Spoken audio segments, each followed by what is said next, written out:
Good morning. Welcome back to Log Cabin Firewood. So if you guys have been following along with some of my shorts, you know I got a new piece of equipment. And today's the day we check this thing out for real. Let's go.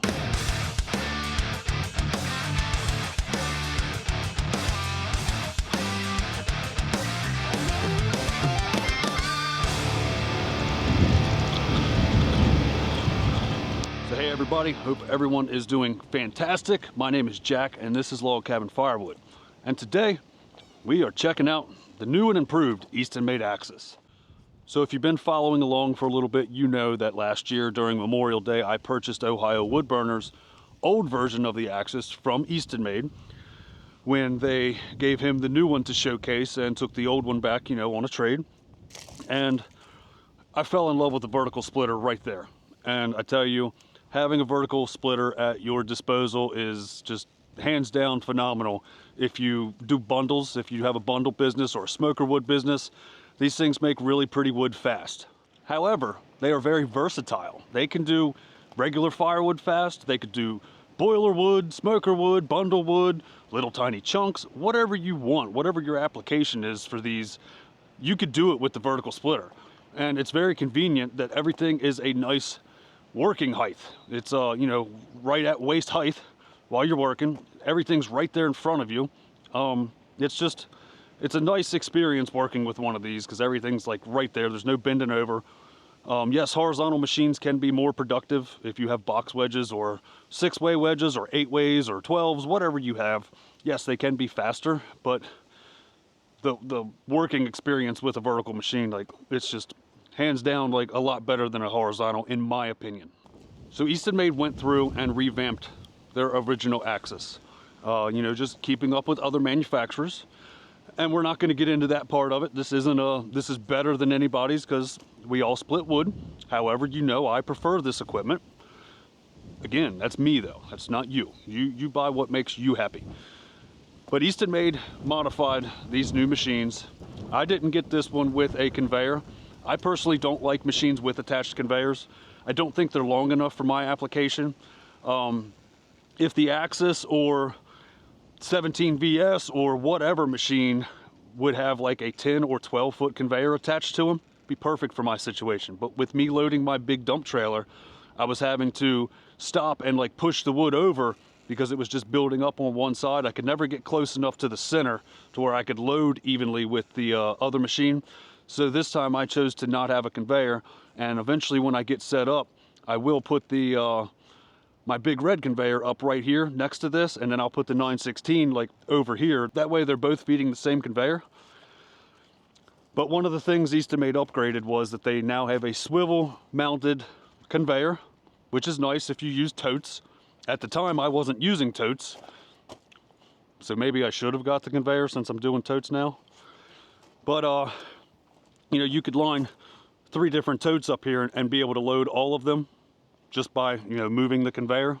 Again, this one doesn't have the conveyor, but that was one of the improvements that they made. One of the second improvements they made was putting this lip here on the log lift. That way, if you have this up, there's times when this thing can vibrate a little bit and, you know, rounds would fall off, or if you don't have this thing set up perfectly level, rounds were falling off, and you kind of use this log lift as a staging area. So you have everything ready for you when you're ready to just keep splitting. You know, stage everything here, split it, push it right to the conveyor, or put it right in your totes. You know, it kind of streamlines everything using this as a nice working table. Another addition to the modified Axis is that it is key start up right where you are going to start working. And it has a throttle control here. It's very convenient here now that everything is just right here in front of you. So the log lift is still in the same spot. This is still the same general area the original one was. The only difference now is if you have the conveyor is on and off right here. And I believe it's a forward and a reverse. But you know, push it forward, it would turn the conveyor on, pull it all the way back. If you had a jam, it would reverse itself. Before, the controls for the conveyor were underneath of this. You had to go around the machine to change it. So it's nice that they made the addition and put everything right here. You know, it's very user-friendly now. This machine is also electric start. The other one I had was not. And I know Ohio Woodburner really did not like yanking that cord on his original machine either. He said, man, these are a bear to start. I've found with those older Vanguards, you don't even have to choke them. Like, choke it, just barely crack the choke, rip that thing, and it fires up on the first pull. If you sit there and keep it choked and try and pull, you're gonna pull your arm out of socket. But that's the secret to those old Vanguards. Older Vanguards. Just put it on a little choke and then fire it up. They're actually really good motors. But that's about it that I can think of here. Oh, one more thing I think is cool. They do have a spot where I can put an umbrella or lights. I can put anything in this. Anything that'll fit in here, I could put it on here. I think that's a really cool option. Most of the Eastonmade equipment now comes with a little slot where you can put an umbrella in it, which is nice. We're always out in the sun, and you know, a lot of manufacturers are doing that. That's not just proprietary to these guys. But I am going to move a few things around. I'm gonna grab the excavator, and I'm gonna move these couple pieces of oak. I'm probably just gonna stack it up there. I'm gonna go grab another tote, and I'm gonna set 2 totes up here because I am separating right now. I've came over and made a few shorts with this thing so far. I've been super busy. Last weekend was my birthday weekend. I ran up to Canada and got this. Originally, I was planning on having them ship it. I had paid Andrew the money to have it shipped. They called Thursday saying, hey, these tariffs are gonna happen in a few days.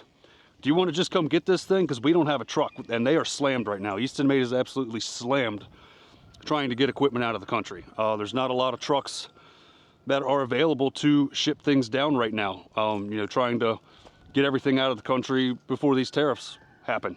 Yeah, but I ran up there, I picked this thing up. I did it in 16 hours round trip again. I boogied out of here about 11:30 Thursday evening, and then I made it back home. It was like, I forget what time it was. I think it was like 2:30, or like, it was right around 3 o'clock. I made it back the next day. And I came right over here. I power washed this thing off, made it short. Then I came over here and split some wood and made it short. And then I went right to sleep because I was up for like almost 40 hours because I didn't go to sleep Thursday night at all. And I got up at 3 o'clock Thursday morning to go to work and was up until Saturday afternoon. It is what it is. Us humans are designed on 36-hour sleep schedules anyway. We're not supposed to be sleeping 8 hours every day. Food for thought. But yeah, me coming over here and making a few shorts, I kind of just was making a mess. All this stuff is stuff that, it's still good smoker wood. It's just got bark on it. A lot of people don't like bark on their smoker wood. They say the bark creates a bitter smoke. I'm not a smoker, I'm a pellet smoker. I have no clue if bark's good or not. I don't care. They can buy, if they could buy it barkless or they could buy it with bark. I'm gonna separate this species. But we're gonna get this stuff moved.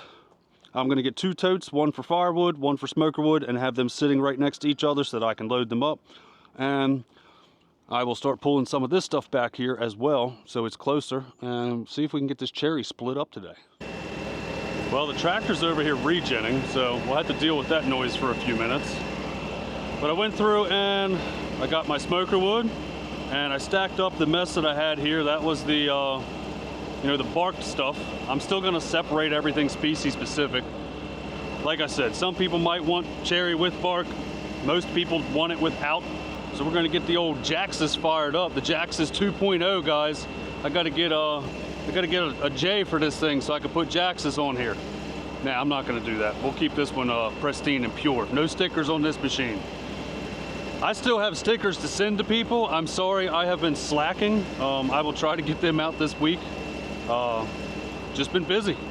Here we go. Let's get this thing fired up and making some wood fast.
Well, here you go. That answers my question.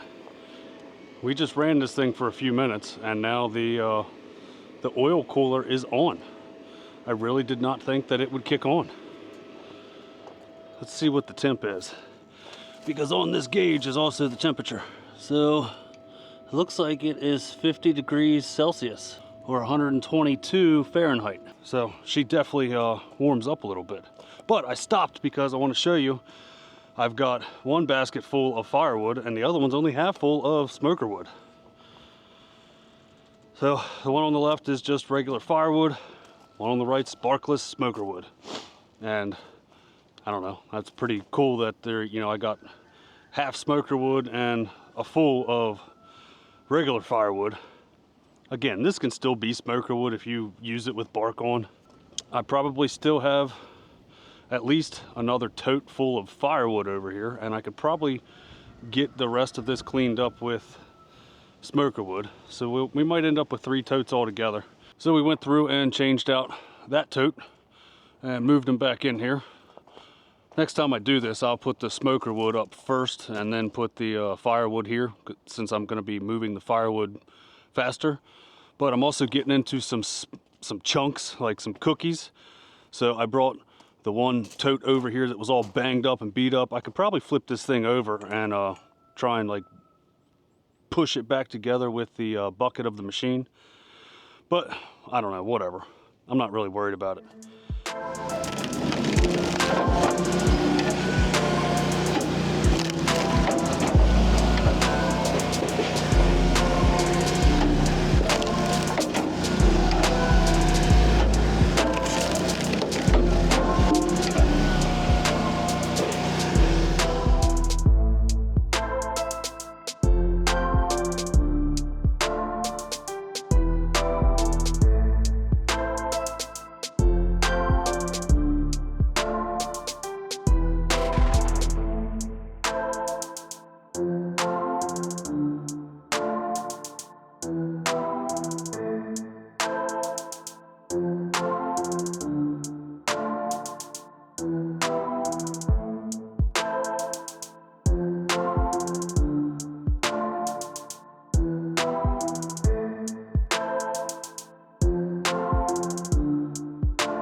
So we went through and we got through every bit of cherry that we had cut up. Actually, no.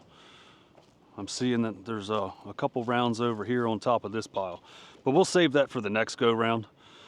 I did end up bringing this tote over here for some cookies, which I started throwing cookies in here. Now these are all cherry cookies, so if somebody asked for chunks or wanted you know, smoker chunks, I could take these, put them on my table saw, bust them down, split them again if I need to, and bag them up. But I still have, I think, 6 bags left of smoker chunks. They actually have been selling here lately now that the weather's getting warmer.